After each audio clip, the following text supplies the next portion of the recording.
Have you ever wondered if angels walk among us? What if I told you that sometimes, salvation comes in the most unexpected forms, at the moment you've lost all hope? That's exactly what happened to Michael Collins, a struggling single father who was about to lose everything, until a chance encounter with a stranger changed the course of his life forever. Stay with me until the end to discover the shocking twist that will leave you questioning whether some things in life are truly just coincidence. If this story touches your heart, please hit that like button and subscribe to see more incredible true stories of hope and transformation. Michael Collins stared at the final notice in his trembling hands. The electricity would be shut off in 3 days if he couldn't come up with $342.68. He placed the letter on top of the growing pile of unpaid bills on his kitchen counter and rubbed his tired eyes. At 34, his face had aged beyond his years, deep lines etched around his eyes, a permanent furrow between his brows, and premature gray streaking his dark hair. The weight of raising 8-year-old Emma alone had taken its toll. "Dad? Is everything okay?" Emma stood in the doorway of their small kitchen, her backpack slung over one shoulder, brown eyes wide with concern. She was too perceptive for her age, too aware of their struggles. Michael forced a smile. "Everything's fine, sweetheart. Ready for school?" Emma nodded, but her eyes lingered on the pile of bills. She knew. Children always knew, no matter how hard you tried to shield them. After dropping Emma at school, Michael headed to his job at Wilson's Hardware. He'd been working there for 6 months since the construction company he'd spent 12 years with had gone bankrupt. The pay was barely enough to cover rent, let alone the mounting medical bills from Emma's asthma treatments. His savings had been depleted, and his pride prevented him from asking his estranged family for help. "Collins, I need you to stay late tonight," Mr. Wilson said as Michael clocked in. Jenkins called in sick again. Michael's heart sank. Emma would be waiting at after-school care, and the late fees were astronomical. But he couldn't afford to lose this job. "Yes, sir. I'll make arrangements." The day dragged on, each minute feeling like an hour. By closing time, Michael was exhausted, his back aching from restocking heavy inventory. He called the after-school program, explaining his situation and promising to pick Emma up as soon as possible. The coordinator's voice was sympathetic but firm, there would be additional charges. It was nearly 8 o'clock when Michael finally left the store. The autumn air was crisp, carrying the scent of fallen leaves and impending rain. He hurried toward his car, an ancient Honda with over 200,000 miles on it, when he noticed a woman standing beside it. She was tall and slender, with silver-streaked black hair pulled back in a simple bun. Her clothes were unremarkable, a gray coat, dark pants, sensible shoes, but there was something striking about her presence. She seemed both perfectly ordinary and somehow out of place. "Excuse me," Michael said, approaching cautiously. "Can I help you?" The woman turned, and Michael was startled by her eyes, a clear, penetrating blue that seemed to look straight through him. "Actually," she said, her voice surprisingly warm, "I believe I can help you." Michael's defenses immediately rose. In his experience, strangers offering help usually wanted something in return. "I'm sorry, but I'm in a hurry. My daughter Emma is waiting at Sunshine After School Care," the woman said calmly. "She's reading a book about dinosaurs to pass the time."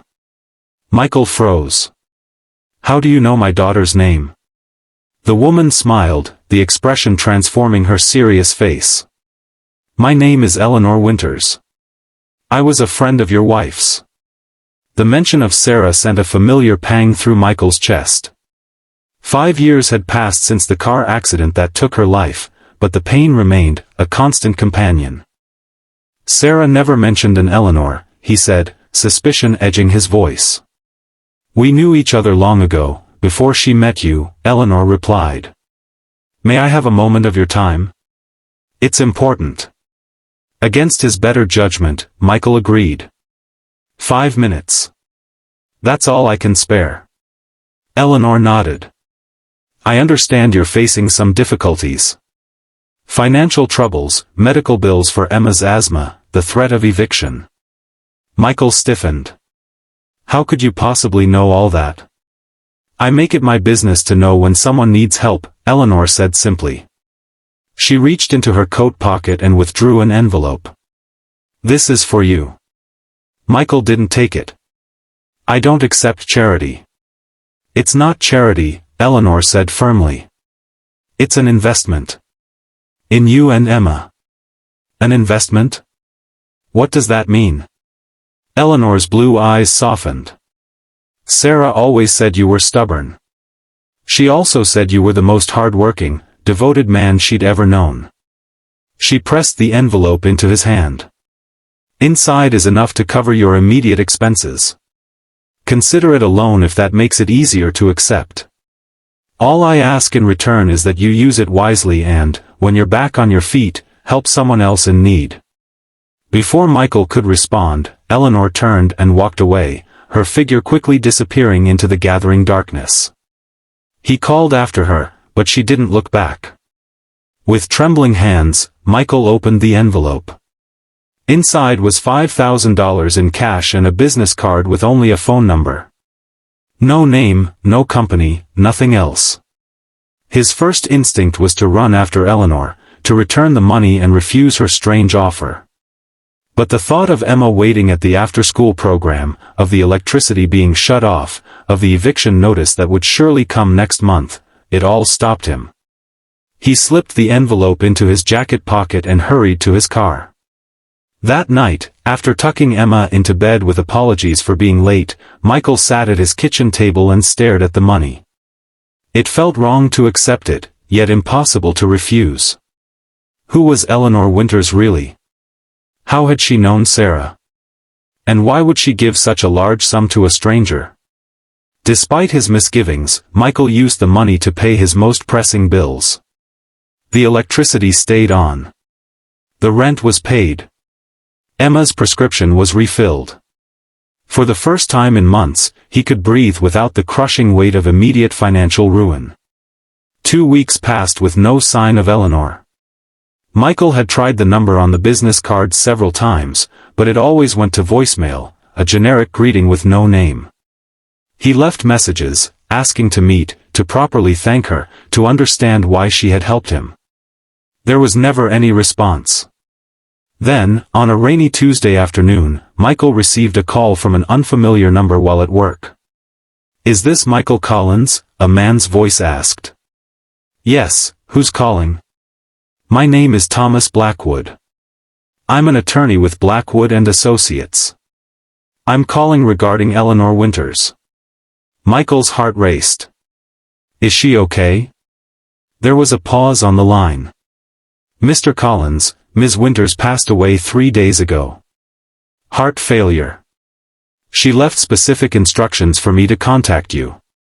The news hit Michael like a physical blow. Eleanor, dead?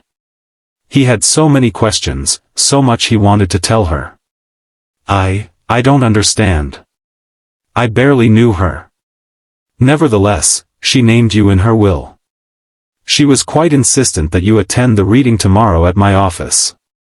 The address is 1470 Maple Street, downtown.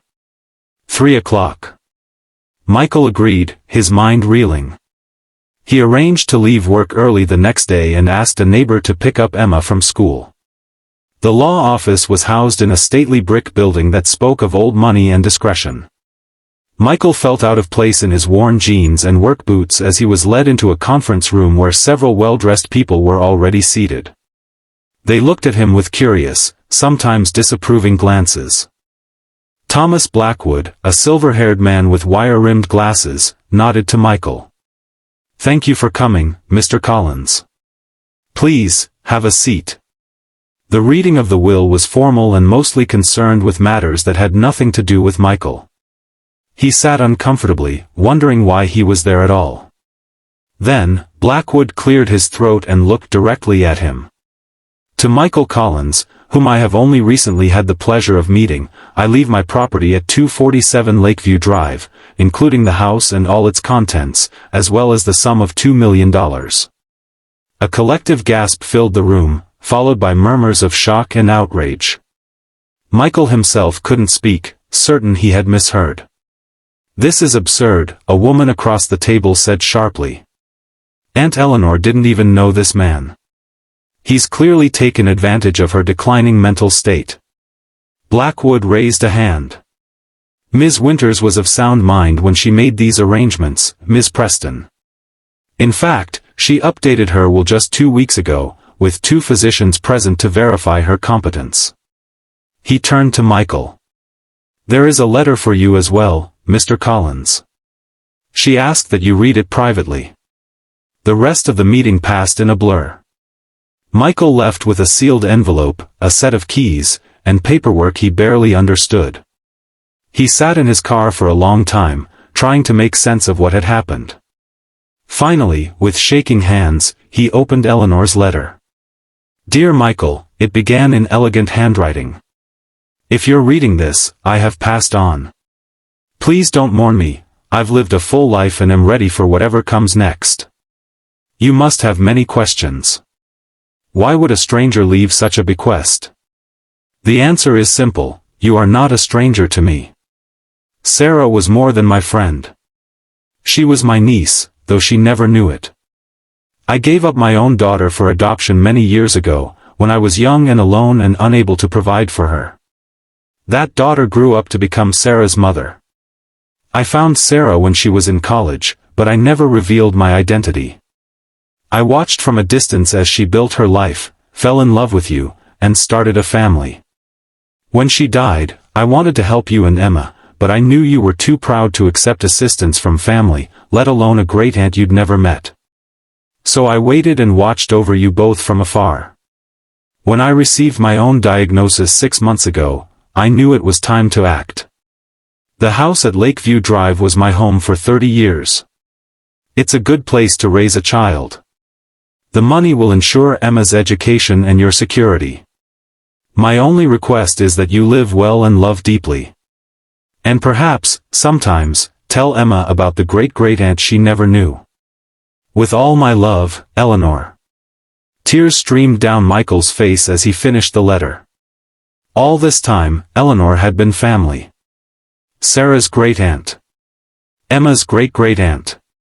The mysterious benefactor who had appeared when they needed her most wasn't a stranger at all. The house on Lakeview Drive was a revelation, a spacious Victorian with a wraparound porch, surrounded by mature trees and overlooking a small lake. It needed some work, but it was solid and beautiful, with character in every corner. When Michael brought Emma to see it for the first time, her eyes widened with wonder. "Is this really ours, Dad?" she asked, spinning in circles in the large living room. "Yes, sweetheart. It belongs to us now." "But how? You said we couldn't afford a new place." Michael knelt down to her level. "Remember when I told you that sometimes angels look after us? Well, we had an angel named Eleanor. She was actually your great-great-aunt, and she loved us very much." Emma considered this, her young face serious. "Like Mommy is watching over us from heaven?" "Exactly like that," Michael said, his voice thick with emotion.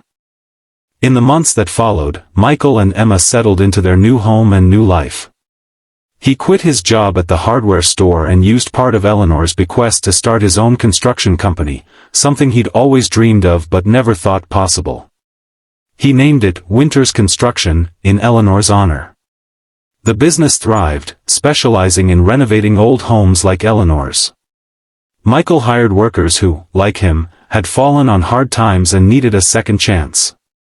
He paid fair wages and offered flexible schedules for parents. His reputation for quality work and ethical business practices spread quickly. Emma's health improved in the cleaner air away from the city. She joined the local school, made new friends, and transformed their house into a home with her artwork and laughter. In the backyard, Michael built a memorial garden for both Sarah and Eleanor, a peaceful place where he and Emma could feel connected to the women who had shaped their lives. 1 year after Eleanor's death, Michael received a letter from Thomas Blackwood. Inside was a journal that Eleanor had kept for years, documenting her search for her daughter and her discovery of Sarah. It contained photographs Michael had never seen, Sarah as a college student, Sarah and Michael on their wedding day, taken from a distance, and even baby Emma leaving the hospital in her parents' arms. The final pages of the journal revealed that Eleanor had been watching them the night before she approached Michael in the parking lot. She had seen him working late, rushing to pick up Emma, counting coins to pay for gas. She had written, "Tomorrow I will meet my great-nephew-in-law. I hope he will accept my help. I have so little time left, and so much love to give." Michael added the journal to a growing collection of mementos about Eleanor that he was saving for Emma when she was older. He wanted her to know the extraordinary woman who had changed their lives, the angel who had appeared when all seemed lost. 5 years after Eleanor's gift, Winters Construction had become one of the most successful renovation companies in the region. Michael had established a foundation in Eleanor's name that provided emergency assistance to single parents facing financial crises. He remembered his promise to her, that when he was back on his feet, he would help others in need. On the anniversary of Eleanor's death, Michael and now 13-year-old Emma visited her grave. They brought blue hydrangeas, which they had learned were her favorite flowers from old photographs in the house. "Dad," Emma said as they stood by the headstone, "do you think Eleanor knew how much she would change our lives?" Michael smiled, thinking of the mysterious woman who had appeared beside his car that desperate night. "I think she knew exactly what she was doing. Some people come into our lives briefly but leave footprints on our hearts forever." Emma nodded thoughtfully. "I wish I could have known her." "In a way, you do know her," Michael said. "Every time we help someone through the foundation, every time we open our home to others who need support, that's Eleanor's legacy living through us." As they walked back to the car, Michael noticed a woman standing near a maple tree at the edge of the cemetery. For a moment, his heart stopped. She had the same tall, slender build as Eleanor, the same silver-streaked dark hair. But when she turned, it was a stranger's face that looked back at him. Still, Michael couldn't shake the feeling that Eleanor was watching over them, just as she had done in life. Not as a ghost or a supernatural presence, but as a reminder that love transcends time and death, that family connections can surprise us in the most unexpected ways, and that sometimes, salvation comes in the form of a stranger who isn't really a stranger at all. That night, as Michael tucked the covers around a sleepy Emma, she asked, "Do you think we'll ever meet another angel like Eleanor?" Michael smiled. "I think Eleanor would want us to be the angels now, to notice when others are struggling and to help without being asked, just as she did for us." Emma yawned and closed her eyes. "I'd like that. To be someone's Eleanor." "You already are, sweetheart," Michael whispered, kissing her forehead. "You already are." As he turned off the light and closed Emma's door, Michael felt a profound sense of peace. The journey from that desperate night in the parking lot to today had been remarkable. He had learned that sometimes the darkest moments can lead to the brightest futures, that family can be found in unexpected places, and that one person's kindness can create ripples that change countless lives. If you've been moved by Michael and Eleanor's story, remember that angels walk among us every day, ordinary people who choose to reach out when they see someone in need. Sometimes the smallest act of kindness can change a life forever. Like, subscribe, and share this video to spread this message of hope and the power of compassion. And remember, you never know when you might be someone's Eleanor.